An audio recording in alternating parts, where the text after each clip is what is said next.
అధ్యాయానికి వచ్చినప్పుడు ఏం జరిగింది అంటే, రాజైన నెబుకద్నెజర్కి ఇంకొక కళ వస్తుంది. ఏం జరుగుతుంది? 4వ అధ్యాయము, దానియేలు గ్రంథం 4వ అధ్యాయంలో రాజైన నెబుకద్నెజర్కి ఇంకొక కళ వస్తుంది. ఆ కళ వచ్చినప్పుడు మరలా నెబుకద్నెజరు రాజు ఆ కళని బబులోనులో ఉన్న శకునులందరికీ, జ్ఞానులందరికీ, దర్శన భావాలు చెప్పే వాళ్ళందరికీ కూడా చెప్పాడు. కానీ ఎవరు కూడా చెప్పలేరు అన్నమాట. తర్వాత దానియేలుకి మరో పేరేంటి? బెల్తెషాజరు అని పేరు పెట్టాడు కదా. ఎందుకు?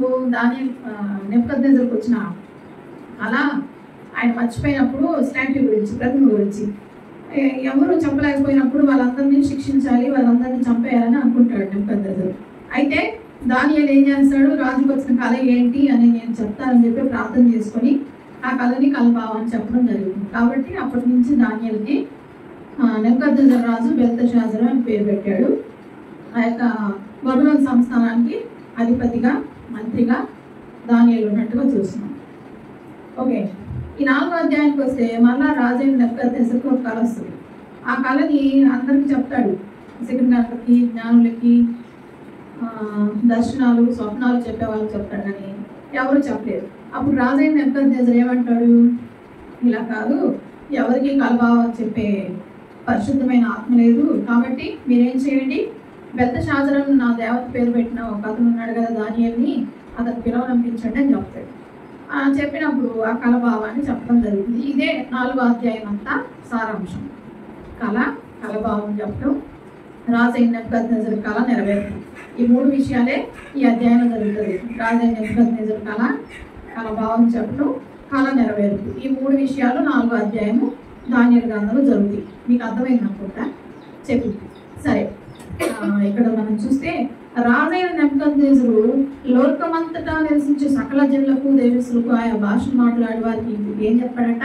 మీకు క్షేమం కలుగును గాక, మీకు క్షమాభివృద్ధి కలుగును కాక, అద్భుతాలు, సూచక్రియలు కలిగిన దేవుడు మనందరూ తోడే అన్నాడు. ఆయన రాజ్యం శాశ్వతమైన రాజ్యం, ఆయన ఆధిపత్యము తరతరాలు ఉంటుంది అని చెప్పి ప్రార్థన చేసి ఇతరులకు చెప్పాడు అనమాట. ఇలాగా ఉంది, నేను అద్భుతాలు, సూచక్రియలు కలిగిన దేవుడిని చూశాను, కాబట్టి ఆయన రాజ్యం ఏంటంట? శాశ్వత రాజ్యం అని చెప్తున్నాడు. ఇందులోకి 4వ వచనంకి వచ్చేసరికి, 4వ వచనంకి వచ్చేసరికి నెబుకద్నెజరుకు ఒక భయంకరమైన కళ అన్నట్టుగా ఆ కళ వచ్చినప్పుడు రాజైన నెబుకద్నెజరుకి ఏమొచ్చింది? భయం వచ్చిందంట. 5వ వచనంలో చదువుతాను. నేను నా పడక మీద పరుండుండగా నా మనసును పుట్టిన తలంపునను కలత పెట్టాను. కాబట్టి నేను అందరినీ పిలిపించాను, బబులోను జ్ఞానుల్ని, గారడి విద్య గల వారిని, కల్దీయుల్ని, జ్యోతిష్కుల్ని నా సన్నిధికి రాగా ఎవరు కూడా ఆ కళ నేను చెప్పినా కానీ దాని భావాన్ని ఎవరు నాకు తెలుపలేదు. కాబట్టి ఈ కళ భావాన్ని ఎవరు చెప్తారు? దానియేలు, బెల్తెషాజరు అని పేరు పెట్టిన దానియేలు మాత్రమే చెప్పగలడని చెప్పి అతన్ని పిలిపించాడు. చూడండి 8వ వచనం. కనపడ్డ బెల్తెషాజరు నా దేవత పేరును బట్టి బెదులు పొందిన దానియేలును వారు నా ఎదుకు వచ్చను. పరిశుద్ధ దేవతల ఆత్మ అతని ఎందుకు కావాలి, నేను అతనికి నా కళను చెప్పాడంట. కళ ఏముంది ఆ కళలో? 10వ వచనం. నేను నా పడక మీద పరుండిగా నాకు ఈ దర్శనంలో కలిగాను. నేను చూడగా భవిష్యత్తు జ్ఞానం నాకు తెలుపబడెను. ఏం కనపడింది? భూమి మధ్యలో మిగిలిన ఎత్తుగల ఒక చెట్టు ఉందంట. ఆ చెట్టు వృద్ధి పొంది బ్రహ్మాండమైనదాయను. దాని పై కొమ్ములు ఆకాశం అంటున్నంతగా ఎత్తుగాను, దాని ఆకారం భూతలమంత విశాలంగాను ఉండెను. దాని ఆకులు సొగసుగాను, దాని పండ్లు విస్తారంగా కనపడను. అందులో సమస్త జీవకోట్లకు చాలినంత ఆహారం ఉండెను. దాని నీడను అడవి జంతువులు పట్టుకొనెను. దాని కొమ్మల్లో ఆకాశ పక్షులు కూర్చుండెను. సకల మనుషులకు చాలినంత ఆహారము దాని మీద ఉండెను. ఇందులో ఏం జరిగింది? మరియు నా పడక మీద పండుకొని ఉండి నా మనసులకు కలిగిన దర్శనం చూడగా జాగారపుడప్పుడు ఒక పరిశుద్ధుడు ఆకాశం నుండి దిగివచ్చి ఇలాగూ బిగ్గరగా ప్రకటించాను. ఏమని? ఈ చెట్టుని, దాని కొమ్మల్ని ఏం చేయండి? నరికివేయండి. దాని ఆకుల్ని ఏం చేయండి? దాని మొత్తును తీసివేయండి. దాన్ని భూమిలో విడుడి. 7 కాలంలో గడిచే వరకు వారికి ఉన్న మానవ మనసు బదులుగా పశువు మనసు వాళ్ళకి కలుగును అని పరిశుద్ధుడు ఏం చేశాడంట? బిగ్గరగా చెప్పాడు. కాబట్టి ఈ కళకు భావం ఏంటి అని దానియేలును అడిగినప్పుడు దానియేలు కొంతసేపు ఆలోచించాడు. రాజు కదా, వెంటనే చెప్తే ఏమవుతుందో, చెప్పకపోతే ఏమవుతుందో అని ఆలోచించుకొని మనసులో ప్రార్థన చేసుకొని 18వ వచనంలో చెప్తున్నాడు. చూడండి. బెల్తెషాజరు నెబుకద్నెజరు నాకు కలిగిన దర్శనం ఇదే. నీవు తప్ప నా రాజ్యంలో మరి ఏ జ్ఞానికి దీని భావం తెలియలేదు. అందుకు బెల్తెషాజరు ఎంతసేపు విస్మయం పొందాడంట? 1 గంట సేపు అతి విస్మయం ఉంది, మనసునందు కలవరపడగా. ఏం చేశాడు దానియేలు? బెల్తెషాజరు మనసునందు బహు కలవరపడ్డాడు. ఏమని? ఆ కలభావం అప్పుడే దేవుడు దానియేలుకు బయలుపరిచాడు బెల్తెషాజరు. అప్పుడు బెల్తెషాజరు అంటున్నాడు, కలవరపడుతుంది అని చెప్పి, నా ఏలినవాడా, ఈ దర్శన ఫలము తమకి కాకుండా తమ విరోధులకు వెళ్తే బాగుండు, తమ శత్రువులకు వెళ్తే బాగుండని అని చెప్తా ఉన్నాడు. సరేలే, నువ్వు భయపడకుండా ఏం చేయమన్నాడు నెబుకద్నెజర్ రాజు? నువ్వు చెప్పు, దాని భావం ఏంటో చెప్పు, భయపడొద్దని చెప్పాడు. అప్పుడు చెప్తున్నాడు చూడండి 20 తాము చూచిన చెట్టు వృద్ధి ఉంది, బ్రహ్మాండమైనదాయను, దాని పైకొమ్మలు ఆకాశం నంటున్నంతగా ఎత్తుగాను, దాని ఆకారం భూతలం అంత విశాలంగాను ఉండెను. కాబట్టి దాని ఆకులు సొగసుగా, దాని బట్టి విస్తారంగా కనబడెను. అందులో సమస్త జీవకోటులు చాలినంత ఆహారం ఉండెను. దాని నీడను అడవి జంతువులు పండుకొనెను. దాని కొమ్మల్లో ఆకాశ పక్షులు కూర్చుంటేను కదా రాజా, ఆ చెట్టు నిన్ను సూచించుచున్నది. ఎవరిని గురించి వచ్చింది కళ? నెబుకద్నెజర్ గురించే వచ్చింది. ఎవరా చెట్టు? నెబుకద్నెజరే కదా. ఇశ్రాయేలీయుల రాజులందరినీ ఓడించి చివరిలో మనం 2వ దినవృత్తాంతాల 31వ అధ్యాయంలో చూస్తే అక్కడ మనకు కనపడుతుంది అనమాట. అక్కడ ఉన్న బంగారం అంతటినీ కొలగొట్టి వీళ్ళందరినీ ఏం చేశాడు? చెరగా తీసుకొని వస్తాడు. నెబుకద్నెజర్ చేతికి ఇశ్రాయేలీయుల దేవుడైన యెహోవా ఏం చేశాడు? అప్పగించాడు కదా. అప్పగించినప్పుడు వాళ్ళందరినీ చెరగా తీసుకొచ్చి బానిసలుగా వాళ్ళు అక్కడ చేసుకున్నట్టుగా ఎక్కడ బబులోనులో మనం చూస్తాం. అధికారం దేవుడిస్తే ఏం చేశాడంటే నెబుకద్నెజరు గర్వించిన వాడై, ఇక్కడ ఈ అధ్యాయంలో మనం ఏం చూస్తామంటే నెబుకద్నెజర్ యొక్క గర్వం చూస్తాం. నెబుకద్నెజర్కి ఏమొచ్చింది? గర్వం. ఏమని? నాకు మించిన వాడు లేడు, నాకు ఆ దేవుడు తోడుగా ఉన్నాడు, కాబట్టి నేను ఏం చేసినా చెల్లుతుంది అని చెప్పినప్పుడు ఆ మనసు ఎవరు చూశారు? దేవుడు చూశాడు. కాబట్టి మన హృదయాంతరంగాలు, అంతరింద్రియాలను ఎవరు పరిశీలిస్తారు? దేవుడు పరిశీలిస్తారు. నా మనసులో ఏముందో, నీ మనసులో ఏముందో, మనమందరం ఏమనుకుంటున్నామో అవన్నీ కూడా దేవుడు మనల్ని ఏం చేస్తాడంట? పరిశీలించి చూస్తాడంట.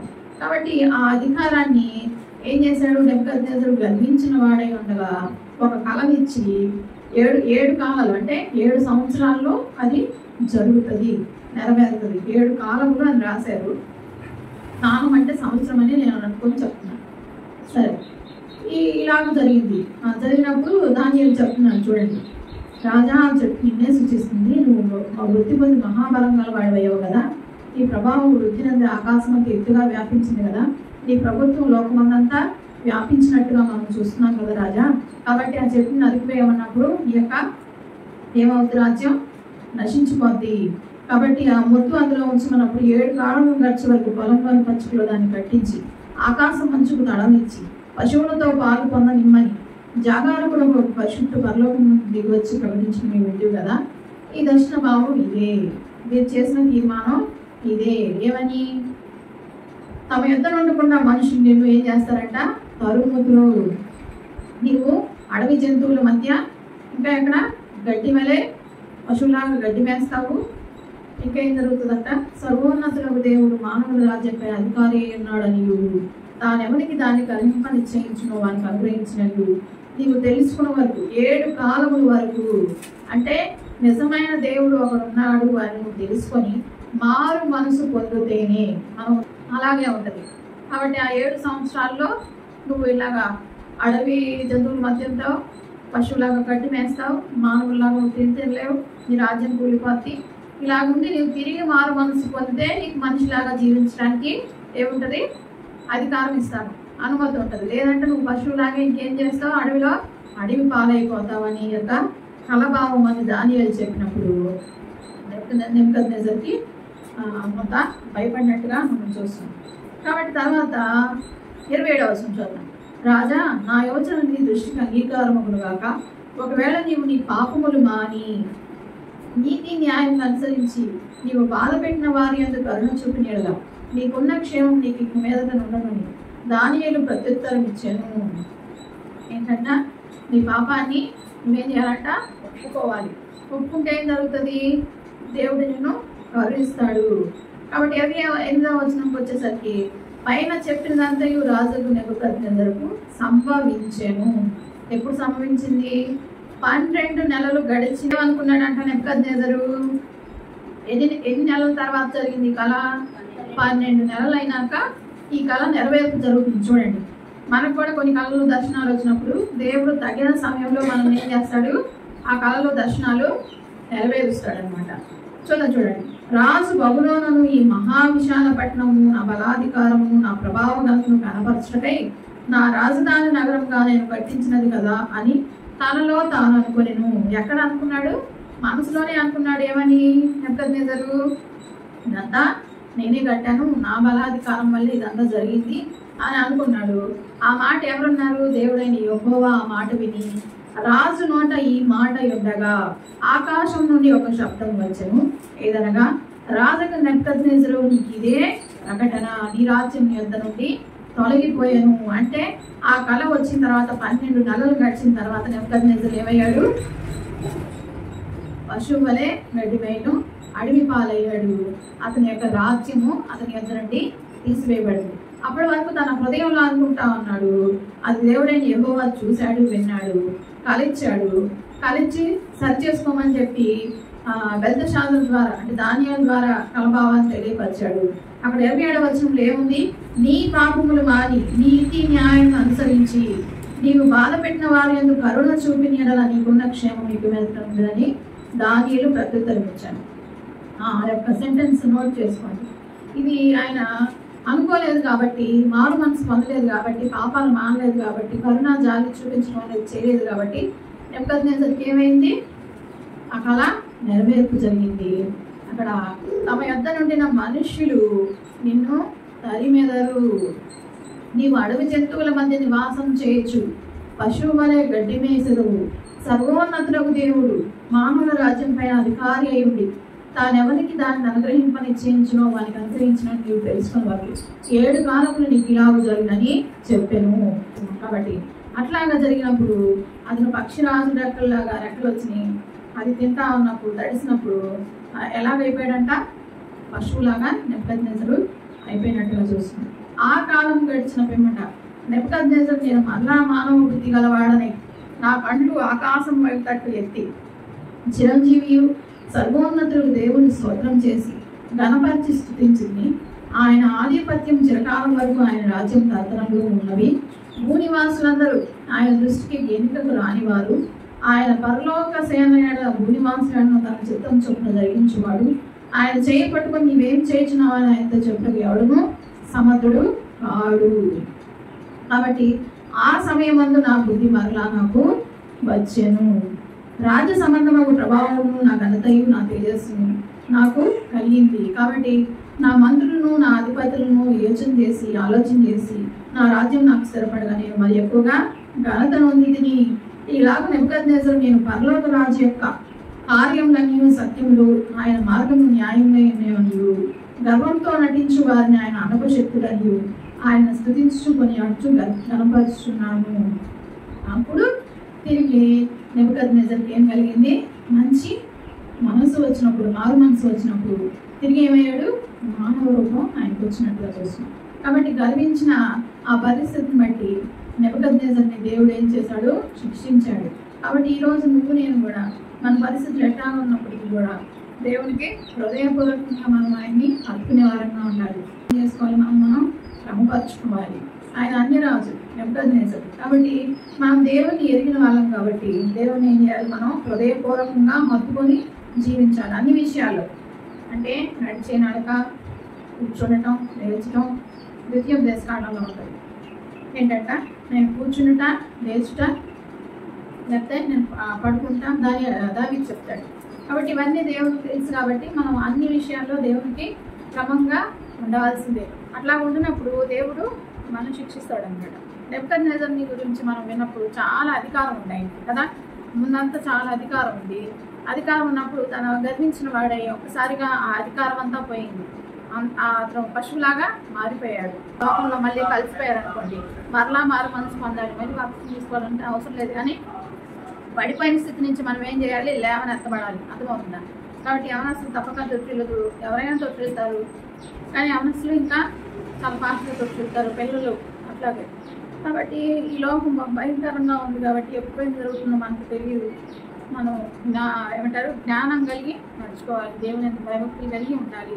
మారు మనసు, ఒకప్పుడు మనం మారు మనసు అందరం పొందిన వాళ్ళమే, అయినప్పటికీ కూడా దేవుని ఎదుట మన క్రియలు సరిగ్గా ఉన్నాయా లేదా అనేది చూసుకుందాం.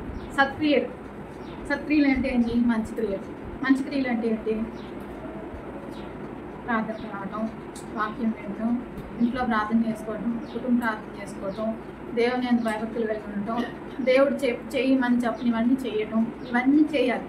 ఎవరి జీవితంలో జరిగిన విధంగా మన జీవితాల్లో కూడా జరగకుండా ఉండాలంటే దేవునికి హృదయపూర్వకంగా మనం ఆయనకి మన హృదయాన్ని ఇచ్చేయాలి. మనం చదువుకుంటున్నా, లేకపోతే ఉద్యోగం చేస్తున్నా, వివాహం చేసుకున్నా, ఏ పరిస్థితుల్లో ఉన్నా దేవునికి మన జీవితంలో ఒక ప్రథమ స్థానం ఇవ్వాలి. దేవునికి మనం మన యొక్క 24 గంటల్లో దశమాలు ఇవ్వాలి. అంటే ప్రార్థన, ఎక్కువ సమయం ప్రార్థన వాక్యాన్ని మనం ధ్యానం చేసుకోవాలి. మన డైలీ రొటీన్ మనం చేసుకున్నా దేవునితో ఎక్కువ సమయం గడుపుతున్నామా లేదా అనేది ఆలోచించుకోవాలి. అప్పుడు దేవుడు ఏం చేస్తాడంటే మన సత్క్రియలను చూసి ఆయన పరలోకానికి మనం ఎత్తబడినప్పుడు మనం ఏం చేస్తాడు? ఆయన కిరీటాలు ఇస్తాడు. అర్థమవుతుందా? మనం సత్క్రియలు చేయకపోతే పరలోకం వెళ్ళలేము. బాప్తిజం తీసుకొని ఏదో వెంటనే మనం వెళ్ళిపోతాము అనుకుంటే పొరపాటు అనమాట. అన్ని విషయాల్లో మనం ఏం చేసుకోవాలి? క్రమపరచుకోవాలి. ఇప్పుడు చిన్నపిల్లలు ఏదైనా తప్పు చేస్తున్నారు అనుకోండి, వాళ్ళకి మనం ఏం చెప్తాము? సరి కూర్చోండి, అది సరి చేసుకోండి. అట్లాగా మనం కూడా విశ్వాసంలో అట్లాగే సరి చేసుకొని జీవించాలి. దేవుని హృదయపూర్వకంగా హత్తుకోవాలన్నమాట. అంటే హృదయపూర్వకంగా అంటే ఏదో లోపల పెట్టుకొని పైకి భక్తి చేస్తా అట్లా కాదు. అలా కాకుండా హృదయపూర్వకంగా ఆయన ఏ విధంగా మనతో మాట్లాడతాడంటే పరిశుద్ధ గ్రంథం ప్రతిరోజు మనం చదవటం వల్ల, బైబిల్ చదువుతూ ఉంటే దేవుడు మనతో మాట్లాడుతూ ఉంటాడు. ఒకవేళ మీకు అర్థం కాలేదనుకోండి, ఆ సెంటెన్స్ రాసుకోండి, ప్రార్థన చేసుకోండి, లేదంటే మరలా దాన్ని చదవండి. బైబిల్ చదవటం అనేది చాలా చాలా చాలా ప్రాముఖ్యమైన విషయం. ప్రతిరోజు బైబిల్ చదవాల్సిందే, ప్రార్థన చేసుకోవాల్సింది. మనం ఆకలైనా అవ్వకపోయినా అన్నం తింటున్నాం కదా, అట్లాగే మన శరీరానికి ఆత్మీయ ఆహారం పెట్టలేదు అనుకోండి, అపవాదం వచ్చి ఏ ఒక ఇబ్బందులు, కష్టాలు, నష్టాలు, శ్రమలు, ఇబ్బందులు అన్నీ కల్పించి మనల్ని దేవునికి దూరం చేస్తూ ఉంటాడు. కాబట్టి యవన కాలంలో కాడి బయట నరునికి మేలు. కాడంటే ఏముంది? వాక్యం అనే కాడినే మనం ఎత్తుకొని జీవించాలి.